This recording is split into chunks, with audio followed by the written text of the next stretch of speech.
골로새서 3장 12절부터 17절까지의 말씀입니다. 다 찾으셨으면 저와 여러분이 한 절씩 교독하도록 하겠습니다. 우리가 봉독하는 이 말씀은 하나님의 말씀입니다. 봉독합니다. 그러므로 너희는 하나님이 택하사 거룩하고 사랑받는 자처럼 긍휼과 자비와 겸손과 온유와 오래 참음을 옷 입고 누가 누구에게 불만이 있거든 서로 용납하여 피차 용서하되 주께서 너희를 용서하신 것 같이 너희도 그리하고 이 모든 것 위에 사랑을 더하라. 이는 온전하게 매는 띠니라. 그리스도의 평강이 너희 마음을 주장하게 하라. 너희는 평강을 위하여 한 몸으로 부르심을 받았나니 너희는 또한 감사하는 자가 되라.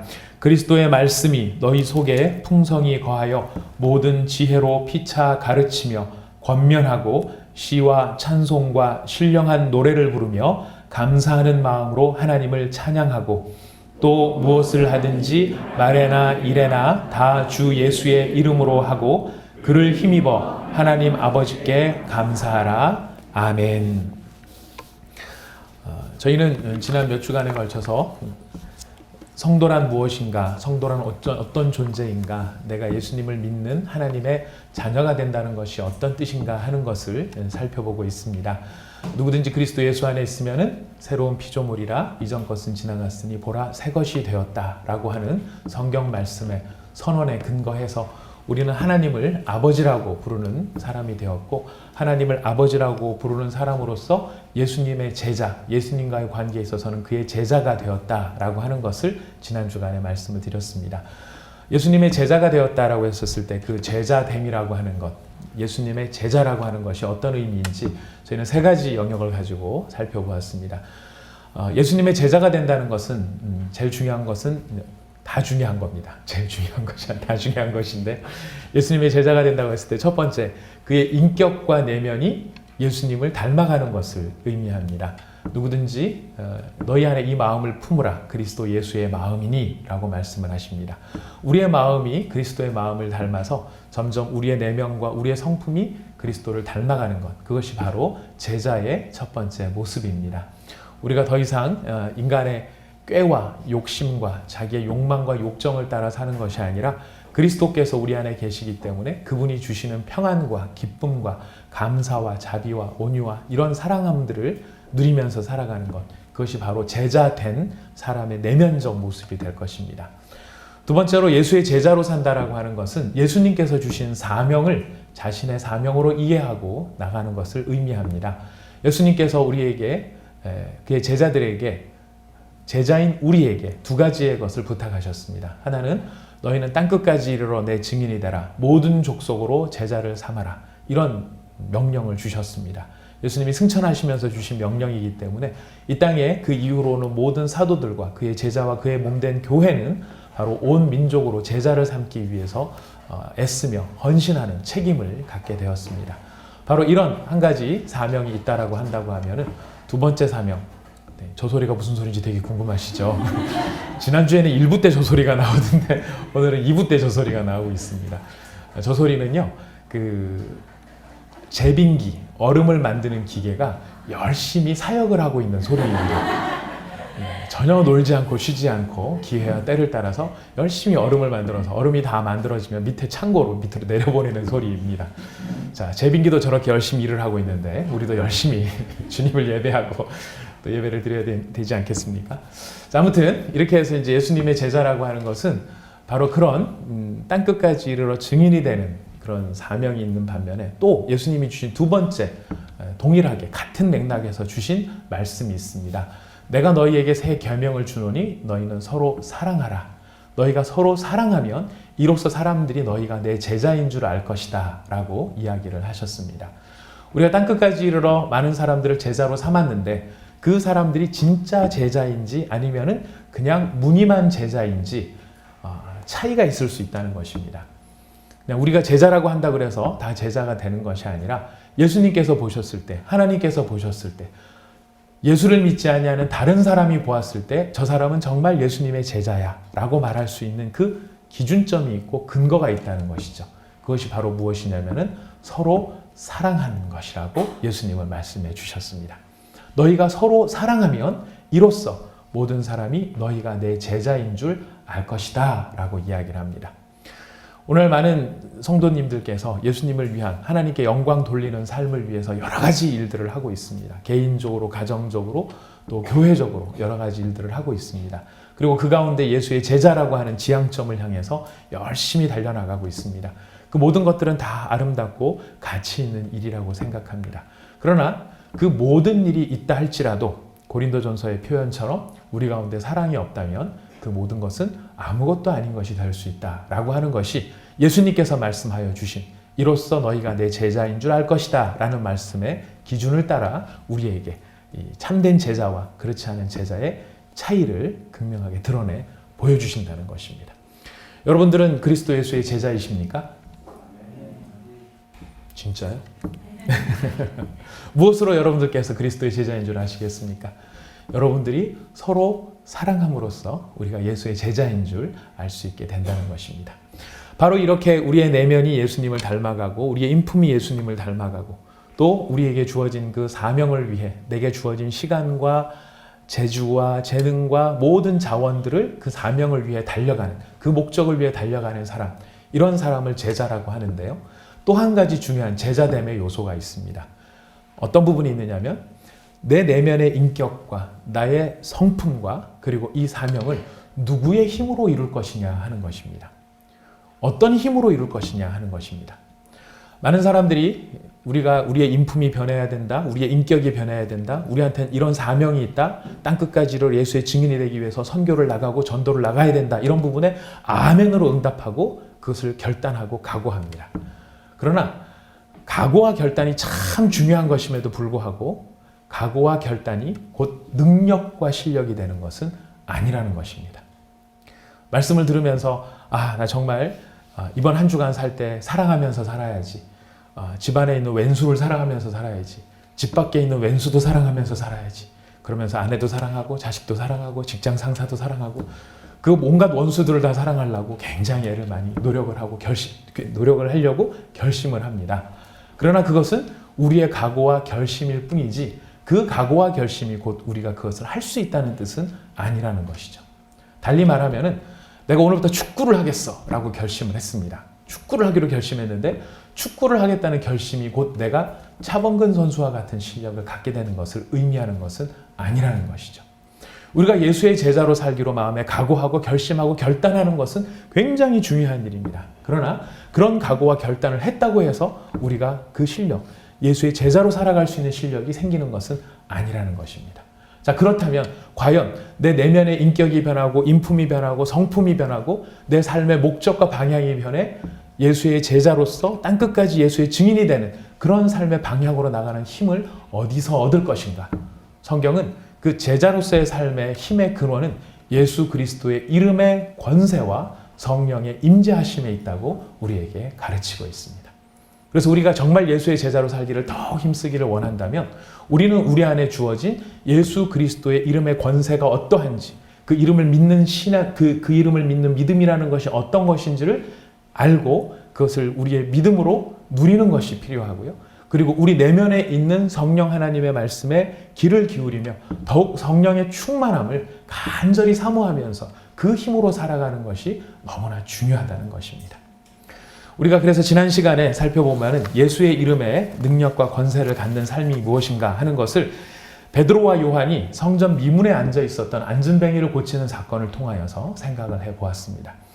성전 미문에 앉아 있었던 안진뱅이, 태어나면서부터 안진뱅이였던 그 사람을 베드로와 요한이 고칠 때 뭐라고 선포를 하고 고치느냐면은 은과 금은 내게 없지만 내게 있는 것으로 너에게 주겠다라고 이야기를 합니다. 그리고 너에게 주는 내게 있는 그것이 무엇이냐면 나사렛 예수 그리스도의 이름이다 라고 이야기를 합니다. 우리는 사람들에게 좋은 선한 영향력을 많이 미치면서 살아가기를 원합니다. 도움을 받기보다는 도움을 주고 싶어하는 마음들이 더 많고요. 어떻게든지 다른 사람을 유익하게 하고 싶어하는 마음들이 참 많습니다. 그랬을 때 우리가 다른 사람에게 줄 수 있는 것이 여러 가지가 있죠. 많이 있죠. 이것저것 줄 수가 있지만 우리가 줄 수 있는 대표적인 것들이 돈, 또 우리의 시간, 우리의 재능 이런 것들을 우리가 줄 수 있는 것이라고 생각을 합니다. 그러나 베드로와 요한은 그렇게 이야기하지 않습니다. 은과 금은 나한테 없다. 은과 금은 나한테 없지만 나한테 있는 것이 있다. 나한테 있는 것이 있는데 그것은 무엇이냐면 바로 나사렛 예수 그리스도의 이름을 나는 너에게 줄 수 있다라고 이야기를 합니다. 그 이름을 준다는 것이 무슨 뜻이었을까요? 그 이름에는 권세가 있는데 예수님의 권세, 지난주에 말씀드렸습니다. 예수님의 권세는 하늘과 땅의 권세를 예수님이 가지셨고 사망과 음부의 열쇠를 예수님이 가지셨다고 말씀드렸습니다. 예수님은 눈에 보이는 세상뿐만 아니라 우리가 죽어서 들어가게 되는 사후의 세계까지도 그 모든 것을 가지게 되는 권세를 가지신 그 분이 예수님이신데 그 예수님의 이름의 권세가 나타난다. 그 나타남이 어떤 것으로 나타나느냐면은 내가 내게 명하노니 일어나 걸어라 하는 그 명령이 이루어지는 것으로 예수님의 권세가 나타나더라는 것입니다. 베드로와 요한이 나사렛 예수 그리스도 이름으로 명하노니 일어나 걸으라 그랬을 때 그가 두려워하는 마음으로 그 얘기를 했을까요? 그의 마음속에 될까? 안 되면 어떡하지?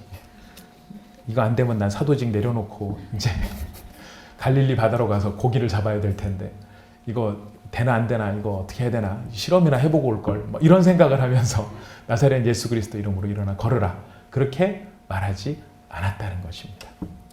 물이 위에서 아래로 흐르는 것이 당연하듯이 하늘에 구름이 꽉 끼면 그 안에 결정이 생겨서 이제 그 입자가 생기면은 하늘에서 비가 내리는 것이 당연한 것처럼 나사렛 예수 그리스도의 이름으로 명하는 그 일은 능력으로 나타날 수 있다라고 하는 사실은 베드로에게 너무나 자명하고 당연한 사실이었다는 것입니다. 그래서 그는 두려움 속에서 이야기한 것이 아니라 확신과 기쁨을 가지고 내게 있는 이것으로 너에게 난 줄 수 있다는 그 기쁨을 가지고 그를 일으켜 세웁니다. 나사렛 예수 그리스도 이름으로 명하노니 일어나 걸어라. 그렇게 걷게 되어진 안진뱅이는 증상을 보시면 처음에 벌떡 일어난 것으로 끝난 존재가 아니라 여러분들 그 병으로 오랫동안 입원해 있으면 몸이 약해지죠. 여러분들 환자들 보신 분들은 잘 아실 겁니다. 정말 이렇게 근육이 막 우람하고 대단했던 사람도 병원에 한 달만 누워 있으면 다 물살이 되고 유들유들 야들야들해지고 근육이 다 없어집니다. 오랫동안 꼼짝을 못했던 사람이 다시 일어나려면 원인이 되었던 병이 없어져도 뭘 받아야 되느냐면 재활치료를 받아야 됩니다. 재활치료라는 것은 몸에 근육을 붙이는 과정이죠. 그 근육이 잘 붙어야 정상적인 생활을 할 수 있습니다. 자, 나면서부터 안진뱅이니까 다리를 한 번도 쓴 일이 없는 그 사람의 몸에 근육이라는 게 있을 수가 없었겠죠. 다리에. 전혀 근육이 없었을 것입니다. 나사렛 예수 그리스도 이름으로 일어나 걸어라 해갖고 벌떡 딱 일으켰는데 일어나기만 하고 그냥 서 있어요. 근육이 없어서. 그런 상황이 아니더라는 거예요. 우리 같으면 자 일어나셨습니까? 자 여기 기적이 일어났습니다. 일어났습니다. 자 이제부터 근육을 만들어 봅시다. 한 달 동안 열심히 근육 만들어서 자 걸어보십시오. 걷습니까? 잘하셨습니다. 자 뛰어보십시다. 뛰십니까? 잘하셨습니다. 이렇게 나갈 것 같이 생각이 되지만 베드로와 요한이 예수의 이름으로 행한 그 일은 나면서 안진뱅이 되어 한 번도 걸어보지 못한 그 사람이 벌떡 일어났을 때 걷고 뛰고 달릴 수 있을 만큼 그 다리가 완전한 다리로 회복이 되더라 하는 것입니다. 예수의 이름의 권세는 조만한 권세, 좀 보태주는 권세, 대충 해주는 권세가 아니라 예수 그리스도 이름으로 선포되어지는 그 능력, 그 회복과 치유는 온전함으로, 완전함으로 우리 가운데 주어지더라 하는 것입니다. 이것이 바로 나사렛 예수 그리스도의 이름 가운데 담겨있는 권세인 것이죠. 여러분들 이런 권세가 누구에게 속한 권세입니까? 제가 질문을 잘못 드렸습니다. 해놓고 보니까 이 이름의 권세는 예수님의 이름에 속해 있는 권세인 것이죠. 자, 그 이름은 누구에게 속한 것일까요? 그 이름은 누구에게 주어진 것일까요? 하나님을 아버지라고 고백하며 그리스도 안에서 새 것이 되어진 사람들에게 주어진 능력의 이름이라는 것입니다. 우리가 그 이름을 붙들고 그 이름을 의지하고 그 이름을 신뢰하고 그 이름을 부를 때에 그 이름을 통하여 나타나는 일들이 바로 그 권세가 우리의 부름을 통하여 그 이름을 부름을 통하여 나타날 수 있다고 성경은 우리에게 가르치고 있습니다. 제가 설교를 준비하면서 늘 고민을 하는 것은 이제 설교를 여러분께서 요즘 복잡한 일도 많고 세상에 힘든 일도 많고 이러다 보니까 교회에 오면은 뭔가 위로가 되기도 하고 격려가 되기도 하고 정말 막 울고 싶은데 교회에서 막 울려주면 좋겠고 그래서 막 울면 은혜 받은 것 같고 막 이런, 제가 폄하하자는 것은 아니고요. 정말 은혜를 받아서 우는 경우도 있지만 어떤 때는 그냥 좀 확 울었으면 좋겠는데 목사님이 울어! 막 이랬었으면 좋겠을 만한 그런 때도 세상에 있는 것들을 보게 됩니다. 여러분, 우리가 말씀을 통하여서 확인을 해야 될 것은 우리의 마음속에 어떤 큰 감동을 받느냐 하는 그거보다 더 중요한 것이 있습니다. 여러분이 예배를 드릴 때나 말씀을 드릴 때나 항상 집중해야 될 것은 그리스도 예수입니다. 하나님 아버지이십니다. 우리는 예배를 통하여서 하나님께 집중해야 되고 모든 말씀을 통하여서 우리 가운데에 능력으로 계신 그 예수 그리스도를 확인하는 것이 꼭 필요하다라고 하는 것입니다. 제가 저번에도 말씀드렸지만 이 시대의 위기는 지식이 믿음을 대체하는 시대라고 말씀을 드렸습니다. 정보가 있으면 그 정보를 아는 것이 자기한테 믿음이 있는 것이라고 생각하는 그런 시대를 우리가 살아간다는 것입니다. 얼마나 그리스도의 이 기독교적인 지식이 세상 동네 풍성한지를 모르겠어요. 제가 자주 찾는 사이트 가운데 어떤 사이트가 있는데요. 그 사이트에는 월요일이 되면은 그 전날 주일날 우리나라에서 한국에서 설교를 잘 하시는 목사님 100분의 설교가 바로 올라오는 사이트가 있습니다. 되게 좋겠죠. 여러분 복 받으셨습니다. 그냥 앉아가지고 누르기만 하시면 100명의 설교를 저기 지방까지 안 가셔도 다 들을 수 있는 거예요. 제가 그 사이트에서 이제 가끔 목사님 설교들을 이렇게 들어보는데 어느 순간인가 제가 그 사이트를 더 이상 안 들어가기로 결심한 날이 있었습니다. 그분들이 저보다 워낙 설교를 잘해서 제가 좌절이 돼서 그랬던 건 아니고요. 어떤 것 때문에 그랬냐면은 쭉 앉아가지고 이제 딱 클릭을 하고 듣는데 쭉 듣다가 한 5분쯤 듣다가 아씨 무슨 말인지 하나도 모르겠네. 되게 설교 못하네. 그리고 딱 끄고 제가 다른 설교를 찾아서 넘어가는 거예요. 그 모습을 보고 있는 제가 내가 하나님의 말씀을 듣고 그 말씀에 순종하고 그 말씀을 통해 나타난 하나님을 믿기 위해서 내가 이 설교를 듣고 있는 거냐. 안 그러면 설교를 들으면서 누구 설교 잘하네 못하네 그거를 평가하기 위해서 듣고 있는 거냐. 내 자신의 모습이 하나님을 향해 어떤 모습이냐. 이런 생각이 퍼뜩 들면서 내가 지금 속고 있구나. 내가 지금 정보와 지식을 믿음이라고 생각하는 그 모습 속에 내가 속고 있구나. 내가 지식이 많은 것을 가지고 믿음이 많다라고 착각하고 있구나. 내가 성경에 무슨 내용이 있다는 걸 알고 있다는 것 때문에 나는 이 정도는 알고 있으니까 하나님을 향한 믿음이 있다라고 생각하고 있구나. 진정한 믿음은요. 내게 있는 곳으로 내게 주노니 나사렛 예수 그리스도 이름으로 일어나 걸으라. 붙잡을 수 있는 것이 믿음입니다. 하나님께서는 우리에게 믿음을 요구하십니다. 그럼 믿음을 우리가 잘 발휘하려면 우리 안에 허락하여 주신 예수 그리스도의 그 이름이 얼마나 아름다운 이름이고 놀라운 이름이고 권세 있는 이름인가를 우리가 확인하는 일이 필요할 것 같습니다. 우리 예수님의 이름의 그 놀라운 능력, 예수님의 이름이 얼마나 귀한 이름인지 우리 먼저 좀 찾아볼 텐데요. 예수님의 이름은 구원의 이름입니다. 여러분 오늘 저랑 같이 성경책을 몇 군데 찾아볼 텐데요. 성경책 있으신 분들은 손에 잘 들어주시고 스마트폰으로 성경을 보시는 분들은 바로 찍을 수 있도록 잘 준비해 주시면 감사하겠습니다. 자, 우리 마태복음 1장 21절, 마태복음 1장 21절부터 23절까지 한번 찾아보겠습니다. 예수님의 이름은 어떤 이름인가? 마태복음 1장 21절부터 23절까지 한 목소리를 같이 읽습니다. 시작. 아들을 낳으리니 이름을 예수라 하라. 이는 그가 자기 백성을 그들의 죄에서 구원할 자이심이라 하니라. 이 모든 일이 된 것은 선지자로 하신 말씀을 이루려 하심이니 이르시되 보라 처녀가 잉태하여 아들을 낳을 것이요 그의 이름은 임마누엘이라 하리라 하셨으니 이를 번역한즉 하나님이 우리와 함께 계시다 함이라. 아멘. 예수님께서 마태복음에 말씀하시기를 아들을 낳으리니 이름을 예수라 하라.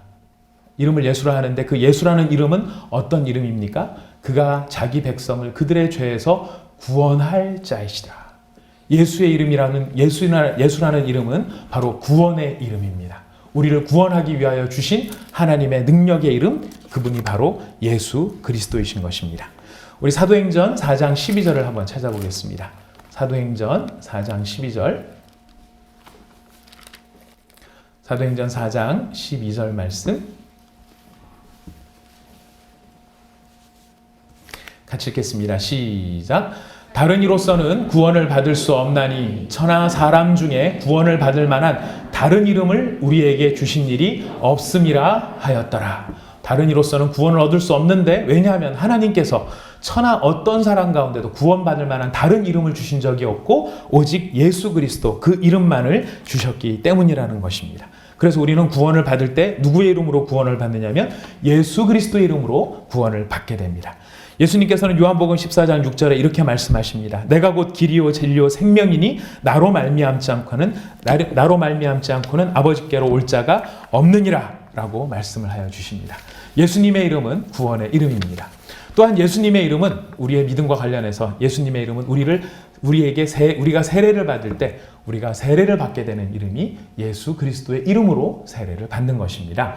여러분 마태복음 28장 19절에 보면은요, 모든 민족으로 제자를 삼아 아버지와 아들과 성령의 이름으로 세례를 주라. 그래서 삼위 하나님의 이름으로 세례를 줍니다. 근데 이 성경을 제외하고 나머지 모든 다른 성경들에 보면은 누구의 이름으로 세례를 받느냐면 우리 사도행전 2장 38절을 한번 찾아보겠습니다. 사도행전 2장 38절의 말씀입니다. 사도행전 2장 38절 말씀 같이 읽겠습니다. 시작. 베드로가 이르되 너희가 회개하여 각각 예수 그리스도의 이름으로 세례를 받고 죄사함을 받으라. 그리하면 성령의 선물을 받으리니. 우리가 세례를 받을 때 누구의 이름으로 세례를 받는다고요? 예수님의 이름으로 세례를 받는 것입니다. 예수님의 이름으로 세례를 받는다는 것이 무슨 뜻일까요? 아니, 좀 더 근본적인 질문으로 세례를 받는다는 것이 도대체 뭘까요? 그 교회 좀 오래 다니면 주는 거 아닌가요? 네, 그렇죠. 교회 다녀야 드리는 거죠. 네, 교회 새로 나오자마자 바로 드리는 것은 아닙니다. 근데 세례를 왜 받는 것일까요? 세례를 받는 건 형식적으로 머리에다가 이렇게 물을 바르거나 안 그러면 침례교 같은 거에서는 목욕탕에다가 이렇게 집어넣어서 물에 푹 잠기게 하는 것이 침례로서 세례를 줍니다. 그거 왜 하는 것일까요? 서리 집사 하려면 세례를 받아야 된대요. 그래서 세례를 받는 것일 수도 있습니다. 세례를 받아야 나머지 것들을 할 수 있으니까. 그래서 세례를 받는 경우도 있습니다. 근데 여러분들 세례 다 받으신 분 여기 많으시죠? 그렇죠? 유아 세례 받은 분도 계시고 세례 받으신 분 많으실 텐데, 여러분 세례 받으실 때 어떤 느낌으로 세례를 받으셨습니까? 그게 무슨 뜻인 줄 알고 세례를 받으셨습니까? 사실 이런 거 질문 드리면 답을 금방 못 하세요. 왜 못 하냐면 어려워서 못 하는 게 아니라 너무 당연해서 못 하는 경우들이 있습니다. 세례의 뜻은 무엇이냐면 연합하다, 합하다라는 뜻입니다. 여러분들께서 예수님의 이름으로 세례를 받는다는 것은 뭐냐면 예수님과 합해졌다라고 하는 표현이 예수님의 이름으로 세례를 받는 것입니다.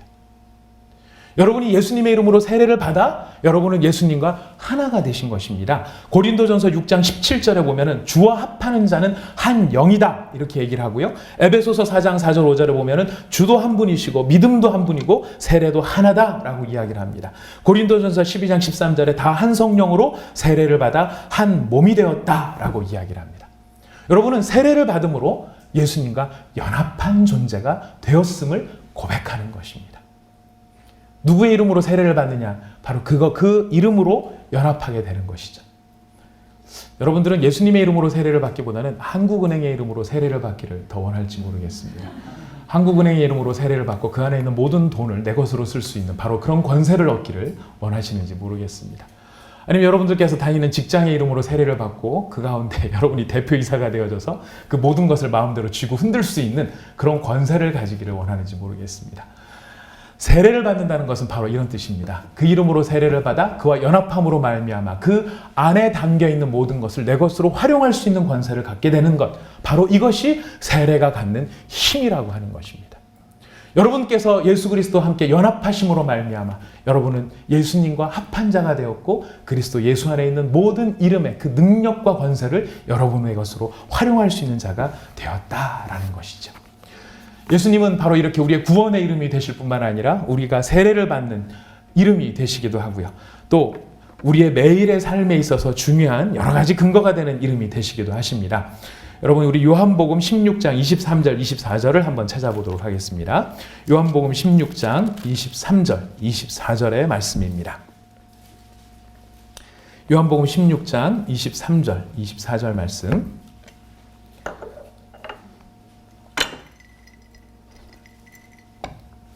다 찾으셨으면 우리 한 목소리로 같이 읽어보도록 하겠습니다. 요한복음 16장 23절 24절 읽습니다. 그날에는 너희가 아무것도 내게 묻지 아니하리라. 내가 진실로 진실로 너희에게 이르노니 너희가 무엇이든지 아버지께 구하는 것을 내 이름으로 주시리라. 지금까지는 너희가 내 이름으로 아무것도 구하지 아니하였으나 구하라 그리하면 받으리니 너희 기쁨이 충만하리라. 아멘. 우리가 기도할 때 누구의 이름으로 기도하게 됩니까? 예수님의 이름으로 기도하게 됩니다. 여러분께서 기도하시면 여러분의 기도가 응답될 것이라는 것을 무엇으로 확신할 수 있으십니까? 여러분의 기도를 딱 들으시고 하나님께서 여러분한테 반응을 하시고 뭔가를 주실 때 무엇을 근거로 해서 주실까요? 우리는 많은 경우에 우리가 기도 응답의 조건과 근거가 나 자신으로부터 생각한다고 살아가는 경우가 많습니다. 여러분들 어젯밤에 가서 뭐 이상한 죄 짓고 막 이상한 일을 하고 하나님이 싫어하실 것 같은 일을 막 하고 난 다음에 다음날 아침 기도하려고 그러면은 내가 기도하는 이 기도가 굉장히 멋쩍지 않습니까? 안 하기도 하죠. 너무 멋쩍어서. 그리고 그런 때는 기도를 무슨 뭘 달라는 기도는 별로 안 합니다. 그럴 때는 죄송해요. 한 번만 봐주세요. 뭐 이 정도 기도로 그냥 끝날 때가 많이 있습니다. 여러분 기도 막 드릴 때 하나님이 기도 응답하실 것 같은 순간은 언제입니까? 여러분 주머니에서 다만 돈 1,000원이라도 꺼내서 지하철에 그 아저씨한테라도 주고 나오면 그럴 때는 내가 기도하면 하나님께서 그래도 들어주실 것 같아. 내가 이렇게 착한 일을 했으니까 라는 생각 속에 우리가 기도할 때가 있다는 거예요. 그러나 예수님께서는 뭐라고 말씀하시냐면 하나님께서 너희들의 기도에 응답하시는 이유는 너희가 착해서도 너희가 잘해서도 너희가 탁월해서도가 아니라 너희가 부르짖는 바로 그 예수의 이름 때문에 하나님 아버지께서 응답하신다고 말씀해주고 계시는 것입니다. 여러분이 기도에 응답을 받는 비결은 여러분이 기도에 응답받을 수 있는 조건은 여러분이 믿고 신뢰하는 그 예수의 이름의 능력에 우리 기도의 응답의 비밀이 있다는 것입니다. 우리 성경을 또 한 군데 찾아봅니다. 같은 요한복음 14장 13절과 14절의 말씀입니다. 요한복음 14장 13절 14절의 말씀 같이 읽겠습니다. 시작. 너희가 내 이름으로 무엇을 구하든지 내가 행하리니 이는 아버지로 하여금 아들로 말미암아 영광을 받으시게 하려 함이라. 내 이름으로 무엇이든지 내게 구하면 내가 행하리라. 여기서 말하는 나는 누구죠? 예수님이세요. 예수님이 지금 뭐라고 말씀하시냐면은 너희가 내 이름으로 무엇을 구하든지 내가 행하리라. 예수님이 뭐라고까지 약속을 하고 계시냐면은 자신이 행하실 거래요. 자신이 할 거래요. 하는데 뭘 하느냐면은 너희들이 구하는 것을 자신이 하실 거래요. 이게 대단히 놀라운 이야기가 뭐냐면요. 이건 좀 극단적으로 얘기하자면 무슨 의미까지 되느냐면 예수님이 우리를 서브해 주시는 서번트와 같이 너희가 시키면 내가 할게 라고 하는 정도로까지 말씀해 주고 계시는 거예요. 너희가 원하면, 너희가 구하면 내가 행할 것이다. 내가 이룰 것이다. 근데 무엇으로 구하면, 어떻게 구하면? 너희가 내 이름으로 구하면. 예수의 이름의 권세는 예수님을 움직이게 할 수 있는 키가 되는 것입니다. 우리는 우리를 근거로 해서 우리의 신앙을 챙기면서 우리의 신앙을 담보하려 하지만은 예수님께서는 모든 상황 가운데 자신의 이름으로 말미암아 이 모든 것들이 이루어질 수 있음을 우리에게 가르치는 것입니다. 아니 우리가 그런 조건이 하나도 없는데 어떻게 그런 기도의 응답을 받을 수 있나요? 그 이유는 다음과 같습니다. 우리 고린도전서 6장 11절 말씀을 찾아보겠습니다. 고린도전서 6장 11절 말씀. 고린도전서 6장 11절 말씀입니다. 같이 읽도록 하겠습니다. 고린도전서 6장 11절.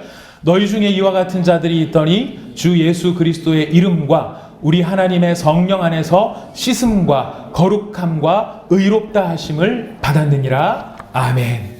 우리가 씻음과 거룩함과 의롭다함으로 하나님 앞에 설 수 있게 되어지는데, 우리의 더러운 죄가 씻겨지고 우리의 부정한 것들이 거룩해지고 우리의 불의한 것들이 의롭게 되어지는데, 그 모든 것들이 이루어지는 근거가 어디에 있느냐면은 예수님의 이름으로 씻음을 받고 거룩해지고 깨끗해지기 때문이라 말씀하고 계시는 것입니다. 예수의 이름으로 우리가 거룩해지는 것이기 때문에 그 예수의 이름으로 우리는 기도할 수 있으며, 그 예수의 이름으로 우리는 예수님께서 행하실 수 있도록 예수님 앞에 아뢰 수 있게 된다는 것입니다. 또한 우리는 예수님의 이름으로 다음과 같은 일들을 하라고 요청을 받습니다. 에베소서 5장 20절 말씀입니다. 에베소서 5장 20절 말씀.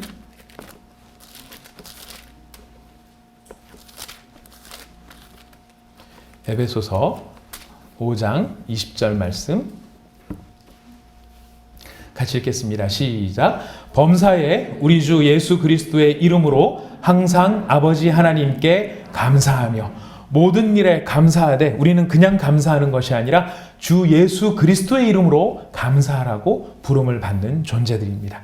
우리 히브리서 13장 15절로 가봅니다. 히브리서 13장 15절 말씀입니다. 히브리서 13장 15절 말씀입니다. 같이 읽겠습니다. 시작. 그러므로 우리는 예수로 말미암아 항상 찬송의 제사를 하나님께 드리자. 이는 그 이름을 증언하는 입술의 열매니라. 이는 그 이름, 예수의 이름을 증언하는 입술의 열매가 무엇이냐면은 찬송의 제사로 하나님께 드리는 것이라고 이야기를 합니다. 우리는 감사를 하든 찬송을 하든 다 누구의 이름으로 하게 되어 있는 존재냐면은 예수 그리스도의 이름으로 하게 되어 있는 존재라는 것입니다. 우리가 온전하고, 우리가 새롭고, 우리가 강해질 수 있고, 우리가 세상 속에서 주눅들지 않고 살 수 있는 모든 근거는 어디에 있느냐면, 내가 가지고 있는 조건과 스펙과 상황에 그것들이 나를 보호해주는 울타리가 되는 것이 아니라, 모든 성도인, 하나님의 자녀로 부름받고 있는 우리가 세상 속에서 승리하고 힘을 얻을 수 있는 그 근거는 오직 예수 그리스도, 그의 이름에 근거하고 있다는 것입니다. 우리는 세상뿐만 아니라 교회 안에서도 마찬가지입니다. 여러분, 지금 한국에 1000만 성도가 있고 한국에 5만여 교회가 있다고 합니다. 그래서 많은 사람들이, 교회 다니는 사람들이 서로 얘기를 하다가 무엇을 가지고서 서로 좀 폼도 잡고 이런 일들이 있느냐면, 막 대화를 하다가 예수 믿으세요? 이렇게 묻거나 아니면 교회 다니세요? 이렇게 물어봅니다. 그럼 교회 다닌다 그러면 되게 반가워요. 그 사람이 되게 반가운데 그 다음에 묻는 질문이 무슨 질문이죠? 어느 교회 다니세요? 라고 물어봅니다. 어느 교회 다니세요가 여러 가지 이유가 있습니다. 꼭 나쁜 이유만은 아니겠지만요. 근데 어느 교회 다니세요? 그랬을 때 우리가 들어서 알만한 어떤 특정한 교회를 다닌다 그러면은 사람들이 한 번씩 더 쳐다봅니다. 그러세요? 그 교회 다니세요?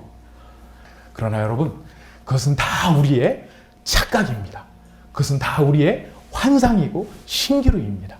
우리가 자랑해야 될 이름은 내가 무슨 교회, 무슨 어디 이런 것이 우리의 자랑이 되는 것이 아니라, 우리가 힘을 얻고 우리가 활력을 얻고 우리가 능력을 얻게 되어지는 그것은 오직 나사렛 예수 그리스도 그분의 이름 때문에 우리는 힘을 얻게 된다는 것입니다.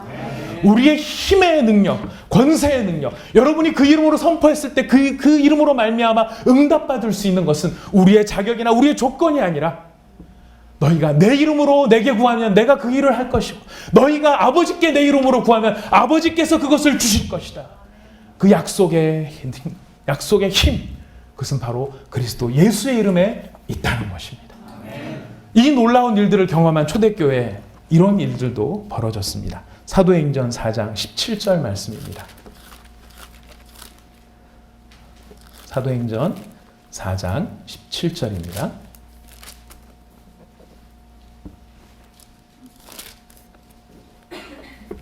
사도행전 4장 17절 말씀. 예수의 이름의 능력과 예수의 이름의 권세, 예수의 이름의 힘, 그 가운데 약속되어 있는 모든 좋은 것들에 대하여 초대교회를 박해했던 사람들은 이렇게 초대교회를 박해를 하였습니다. 사도행전 4장 17절 18절 읽습니다. 시작. 이것이 민간에 더 퍼지지 못하게 그들을 위협하여 이후에는 이 이름으로 아무에게도 말하지 말게 하자 하고 그들을 불러 경고하여 도무지 예수의 이름으로 말하지도 말고 가르치도 말라 하니 아멘. 초대교회의 부흥을 걱정하고 염려하였던 당시의 바리새인들이나 당시의 권세자들이 행했던 조치입니다. 예수의 이름을 부르지 말라. 예수의 이름을 부르지 말라. 오늘날은 그런 조치를 피할 필요도 없는 것 같습니다. 왜냐하면 우리들이 일상의 모든 삶을 살아갈 때, 저가 일상의 모든 삶을 살아갈 때 과연 누구의 이름으로 이 모든 일상의 삶을 살아가는가를 돌이켜보면 저는 저 자신의 이름, 저 자신의 상황 속에서 나가는 경우들이 참 많은 것을 이렇게 보게 되지 않을 수가 없습니다. 예수님을 위해서 하는 일이라고 하지만, 하나님의 영광을 위해서 하는 일이라고 하지만 그 일 모든 것을 하다 보면 자꾸만 남는 것은 저의 이름, 저의 실력, 저의 수준만 남더라는 것입니다. 여러분들은 어떠십니까? 여러분들은 그 모든 일들 가운데 예수님의 이름으로 그 모든 일들을 감당하고 계십니까? 그 모든 일들을 승리하고 계십니까? 그러시기를 바라겠습니다. 꼭 그러시기를 바라겠습니다. 그래서 오늘 우리가 읽은 본문 말씀 골로새서에서는 이렇게 사도 바울이 우리에게 결론적인 이야기를 선포하고 있습니다. 우리 골로새서 3장 17절 말씀,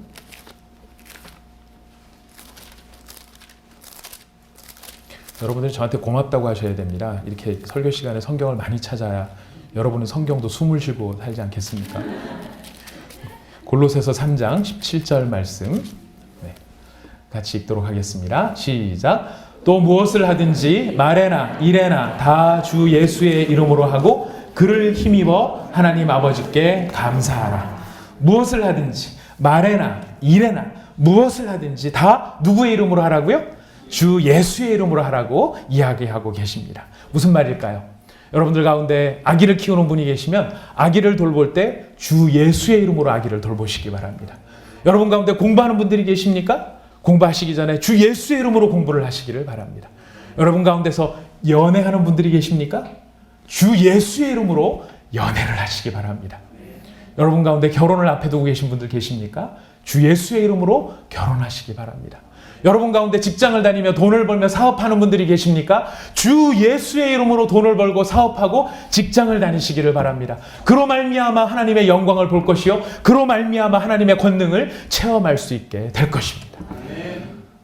공부하다가 머리가 잘 안 돌아가면 주 예수의 이름으로 선포하십시오. 너 머리에게 명하노니, 너 머리에게 주 예수의 이름으로 명하노니 머리는 잘 돌아갈지어다.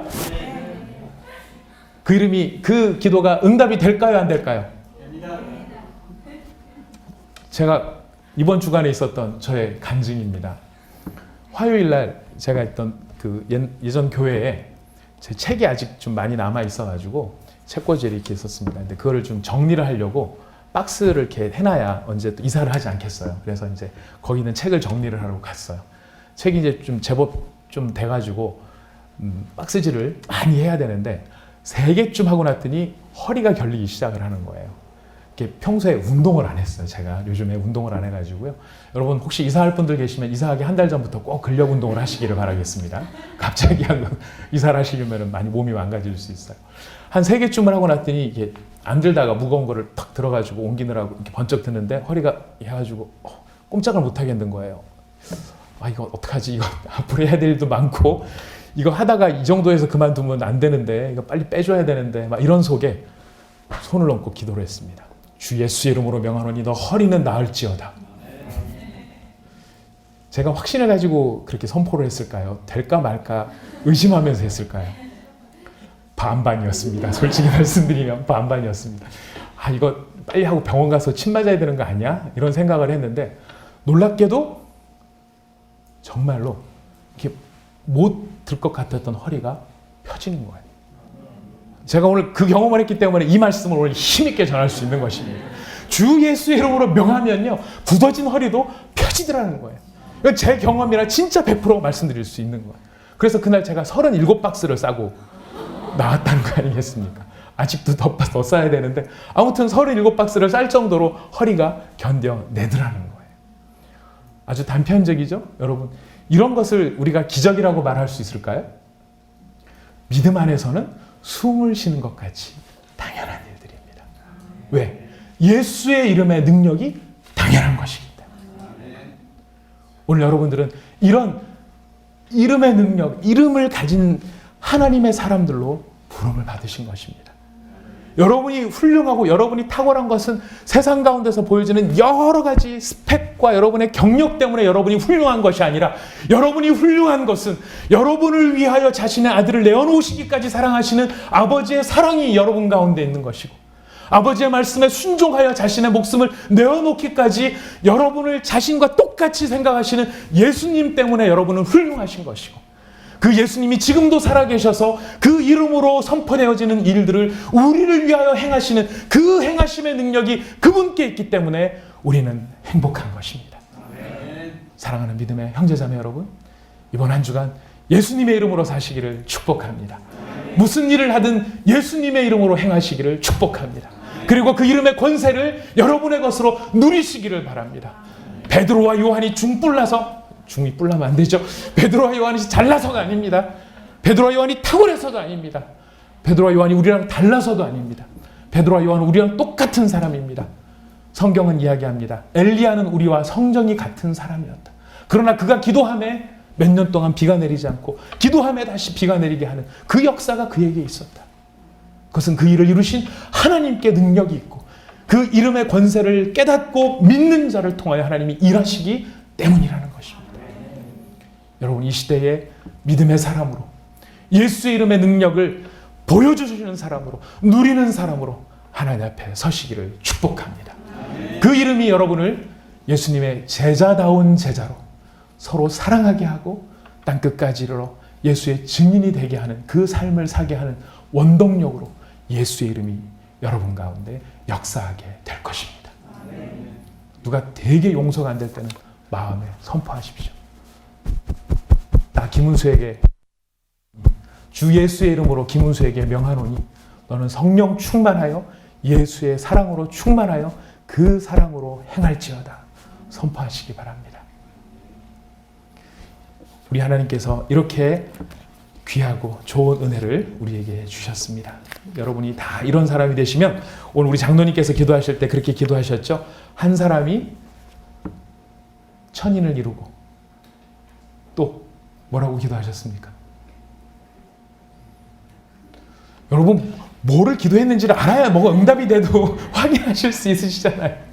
약한 자가 강국을 이루고 한 사람이 천을 이룰 것이라고 약속하시는 그 약속이 그 사람의 약속이 되는 게 아니라 이 믿음을 갖고 있는 사람은 그 능력을 경험하게 되는 거예요. 그게 진짜 내 속에서 역사하고요. 여러분이 정말 그 믿음 가운데 그 믿음의 능력들을 나타내고 보여주기 시작하면 여러분을 통하여서 천 사람 만 사람이 그리스도 예수의 능력을 깨닫게 되고 돌아오게 될 것입니다. 그 믿음이 여러분에게 꼭 있으시기를 사모하시고, 여러분 한국은행 너무 사모하지 마시고요. 예수의 이름을 꼭 사모하시기를 바랍니다. 네, 제가 말씀을 못 끝냅니다. 빨리 끝내야 되는데 얼마나 이게 간절하면 그럴까요? 꼭 그렇게 하시기를 부탁드리겠습니다. 예, 우리 같이 기도하도록 하겠습니다. 이 시간 기도하실 때 하나님, 우리에게